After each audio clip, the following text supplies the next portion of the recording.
Conscience as essential to human development. That is the topic for my DOL. Specifically, I have to discuss the quote. Conscience is a radical experience of ourselves as moral agents. Hence, every choice that we make, every commitment, every promise is also our choice between being authentic or inauthentic. And I'll be applying the three aspects of human ethics to it. But before I could do that, I wanted to sort of define conscience and break down the quote so I could help organize my thoughts. I'll be splitting the video into 4 parts. So conscience, defined by UCAT, is conscience is the inner voice in a man that moves him to do good under any circumstances and to avoid evil by all means. At the same time, it is the ability to distinguish the one from the other. In the conscience, God speaks to man. So Catholic teaching itself tells us that our conscience is the voice of God and that it is innate to all human beings. And if conscience is built into all human beings, then allowing it to be an active voice in our life and allowing it to operate properly means that we are fulfilling what it means to be human. It's like God creating us with legs so that we could walk. And when it calls us moral agents, it's basically telling us that we have the autonomy to know good and then choose good. And then in the second half of the quote, it basically tells us that by listening to our conscience, a part that, again, by Catholic definition, is so integral to our connection with God and His goodness, means we are living authentically. How do we know that living authentically means listening to our conscience? Well, it's said here in Genesis 1 verse 27. So God created mankind in His own image. In the image of God, He created them. Male and female, He created them. And then in Genesis 1 verse 30, God saw that all He had made, and it was very good. He called us good from the beginning because that is what He intended us to be. So the quote is right when it says that authenticity is found through listening to our conscience. So now that I've kind of broken down the quote, we can truly get into it. The importance of others. Why are other people important for our conscience? It's simple enough, right? Without other people to actually apply our conscience to, it really just echoes within us. In the book, In the Search of the Good, it states, your relationship with others is a powerful incentive for what you do and how you do it. The other is central to your search for the good.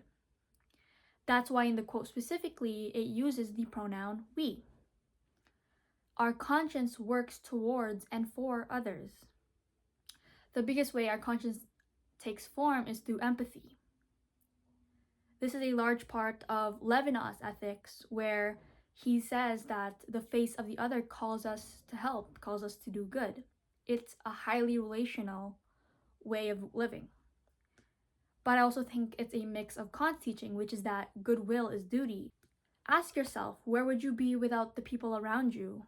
The reality is that we do not live in a vacuum where our actions only ever affect ourselves. Levinas's teaching tells us that we are responsible for the other, and Kant says it is our duty to. Nowadays, I feel like we are seeing a lot of issues pop up and the future seems bleaker. It feels like, the systems that were once put in place are now outdated and only really serve the top 1%, and leaving the rest of us to fend for ourselves. This creates separation between everyone. It feels like we are returning to that very primal mindset of Darwinism, of survival of the fittest.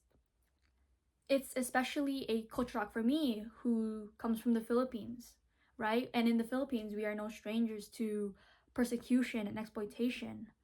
But in contrast to the West, which when facing issues tends to go back to being very solitary and combative towards everyone else, in Filipino culture, we really embrace the strength of community, Persecution cultivates perseverance, and then that itself makes culture, which again is why Filipino culture is incredibly communal, incredibly relational.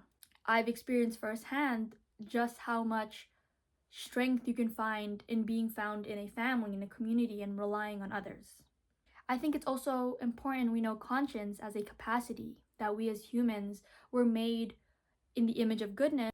Therefore, we as humans will always have and always will have the ability to know good as long as we know God. There's a teaching in the Bible that's very clear on that. 1 John 4 verse 7. Dear friends, let us love one another, for the love comes from God, Everyone who loves has been born of God and knows God. If the conscience is the voice of God and we actively listen to it, then we actively love one another. It's like the quote says, authenticity is found when we are genuine to others, when we have pure intentions towards others, and therefore that lets God shine through us and our relationships. The importance of direction in life. Do you know who you are as a person? And you might be asking, why is that important? Why is knowing who we are important to conscience? Well, it's really the opposite way around. Your conscience is important to your character because your character is sort of a combination of things in your life, a reflection of your environment and others, as well as your own values and commitments, what you choose to align yourself with. It's not enough to have a conscience. Again, it's innate to all human beings. But to have a conscience means to uphold one, especially when things get tough. You have to know what you stand for, what you value, what you're capable of in order to utilize your conscience best. Much like this verse calls us to do in James 2:14-17. What good is it, my brothers and sisters, if someone claims to have faith but has no deeds? Can such faith save them? Suppose a brother or sister is without clothes and daily food. If one of you says to them, "Go in peace, keep warm and well fed," but does nothing about their physical needs, what good is it? In the same way, faith by itself, if it is not accompanied by action, is dead. Conscience works the same way. When God speaks to us, it's not just to keep us from sin, but to actually push us to help. It's not enough to avoid evil. We have to actually pursue good. Conscience is crucial for us to actually lead a life towards goodness. In the book, In the Search of the Good, it tells us that knowing where you stand is essential, not only to your self-identity, but to your moral self. It equates moral identity to self-identity. We can't separate one from the other. The book also calls us to have commitments, or in a broader term, to commit ourselves to something that we think is worthy of our time. That's how we create our character, and that's how we strengthen that character. Going back to the quote, it says every commitment is a choice. How we spend our day is a choice. Every activity we do enjoy is a conscious decision that we make. So again, to be our real authentic selves, we have to embody our conscience in everything that we do, to turn it into a habit, and to make sure that our conscience flows the same way as the direction of our life, intertwined within each other. The importance of developing your conscience.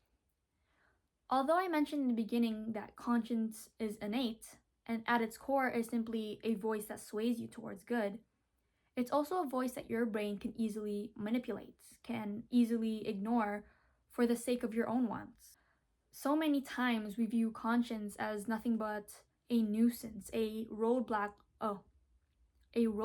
to things we actually want. It becomes so easy to override as we get swept up in life. It goes from second thought to no thought at all. Free will is a tool that we gained the second we betrayed God when we first ate the forbidden fruit. Free will allows us to have infinite amounts of options, many of which are sinful, displeasing of God, selfish, led by temptation and desire.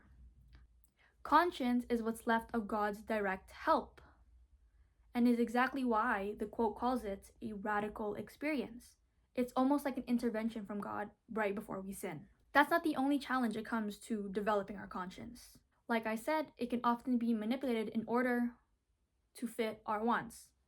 Tactics like rationalization. Oh, it's okay to ignore the person being bullied. Someone else better than me will help.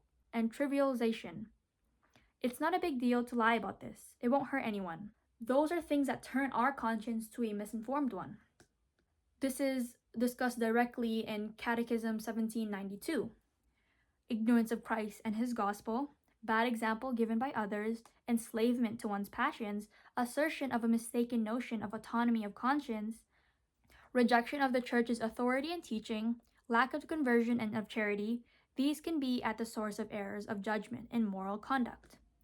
These are all hindrances to a proper working conscience. Developing a conscience means remembering that Catholic teaching that it's not just a voice, it is God's voice. Developing a conscience means realizing that in our shortcomings, that is how we get immoral actions. It is said in the book, In the Search of the Good, as well, a well-formed conscience is well-informed. Conscience as a process tells us to assess every situation, every factor within that situation, and then choose what's best, to perceive clearly and search for the truth. And what is the truth in a world that is so deceptive at times can be found in a strong community like the church, like the Bible, in Scripture. Having a conscience doesn't mean that we are morally right all the time. In fact, as human beings, we are often inclined to choose earthly pleasures anyways. But it's during those times of struggle that we find God the most, or we should at least seek God for the most. It is those lapses of our judgment, those mistakes, those sins that we commit, which are the building blocks to keeping an informed conscience. The book tells us again, becoming a morally mature and responsible person entails an ongoing effort to form and inform your conscience. Progress comes through struggle and practice. And as the quote reminds us, it's a choice of authenticity and inauthenticity. But it is overall our duty to have a clear conscience.